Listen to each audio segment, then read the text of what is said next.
Hello, I'm David Soares. I'm a game developer and I'm going to review the 8-bit Do Arcade Stick. This is a controller that is made to replicate the feeling of playing in an arcade by having the same type of hardware that they use. With that I mean the lever and the arcade buttons. So 8-bit Do has been in the game for a long time. They do a lot of peripherals. Some things are more modern, some things are older style. This is one of the older style ones. It looks like an NES. They make controllers for computers, for consoles. They've been doing stuff with Microsoft and Nintendo. Okay, but what does this controller do? How does it work? What's the purpose of all the buttons? Okay, in these three buttons, so you have the pairing here. You hold this when you want to your controller on Bluetooth or something to pair with another device. This is a turbo button. You toggle this, I think, and then whenever you press the button, it will press multiple times. This is useful if you play shoot 'em ups or another type of game that requires you to press the fire button multiple times. Instead of mashing like that, you can do it like this.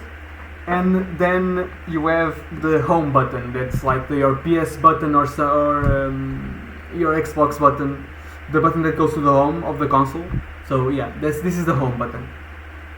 Over here, we have our start and select, your share and your start buttons. And this is where you pick the type of connection that you want to use your controller in. If you want to use it on Bluetooth or in 2.4G. 2.4G, you'll need to take out this pen drive over here that's stored in the controller itself, and you plug it in on the device that you want to use the controller on. Between these two options, there is not much difference in my experience. Both work just as intended. I don't experience any lag with any of the options, so I prefer to use Bluetooth because then I don't forget the dongle anywhere. Another option that you have is in this same door you can find here the USB-C connection. So you can get an USB-C cable, right, and plug it in there.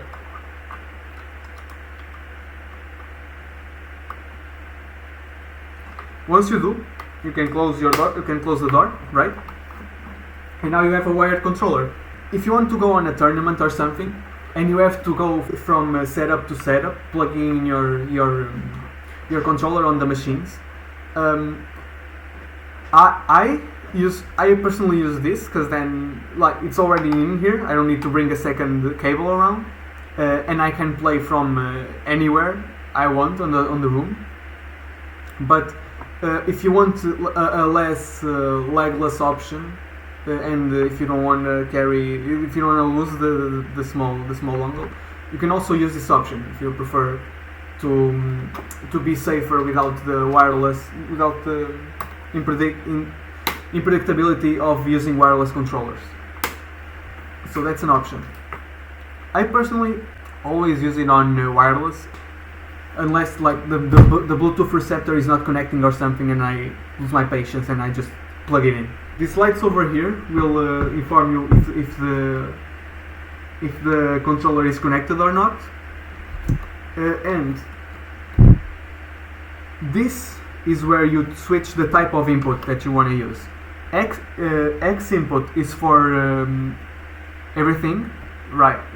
And S is for switch. If you turn on the controller, you can see that these buttons will light up.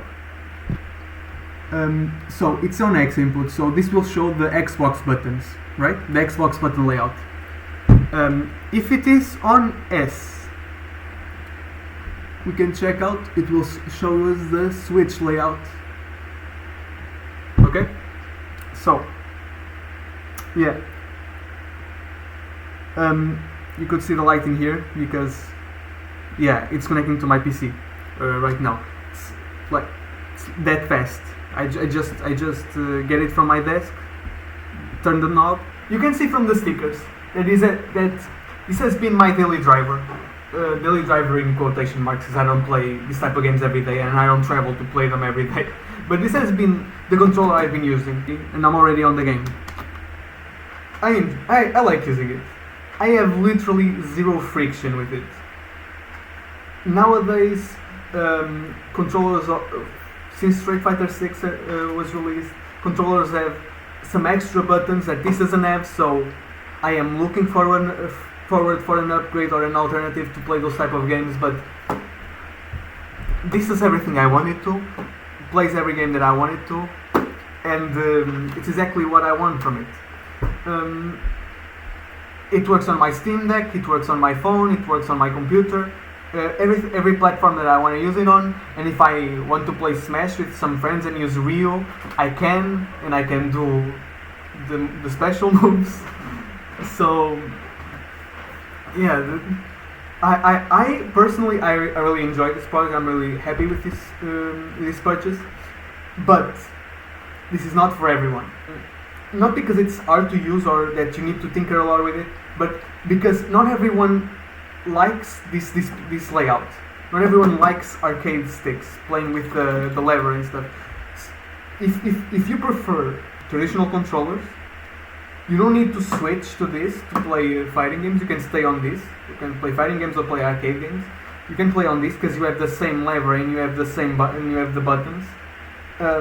It's just it's just a different feeling when you play and you hear the loud noises of the buttons, and it's more intuitive in my experience. You also have more recent controllers from 8BitDo. Do your research before committing to the options. Go to arcades, play on the hardware, ask your friend, borrow your friend's arcade stick, see if you like the feeling of playing with an arcade stick before committing to the purchase. Then, if you're looking for an €80, €100 controller, I think this would be a good option. If you don't want to spend that type of money on a thing that you don't know if you're gonna like, you could also try to make your own controller. It will not be as easy to use. It's like you have to design it yourself. But you can just buy the buttons, cables, and the board, and make your own controller for PC for €40 or something, for half the price. So that's what I've done. I built a controller first, and then I bought this one when I was sure that I was ready to be an arcade stick player. So yeah, that's my opinion. I really enjoy this. I really enjoy the company. I think every product that I've tried from them for the types of games that were made with this type of controllers in mind, it's quality. It's works on everything. That's the pros. Works on everything. Has a lot of options. A lot of neat features that they didn't need to include, but they did, like the turbo feature. So battery life is also a big plus. I'm really struggling to get some cons, but I guess like it could be more portable. I guess you could have an option to remove the lever. You can't even remove the ball top, which is cool because you don't want the ball top coming off when you're playing, but you would like to switch it around without having to switch the whole lever. So yeah, that's a con. Yeah, that's what I think. Tell me in the comments what you think. Did I have some things wrong? Did I have some things right? Of course, I was mostly speaking facts in here. So, do you have one of these? Do you have another model that you think it's better for beginners or better for the intermediate level? In terms of quality, I don't see myself upgrading because I need a better stick. I see myself upgrading because I need another feature, because I think what it does really well. Okay, I'm running out of things to talk about the controller. Did you like the last game I showed? Yeah, that game was made by me. It's called Space Paper. I'm gonna release it soon. I'll make a video about it when it comes out.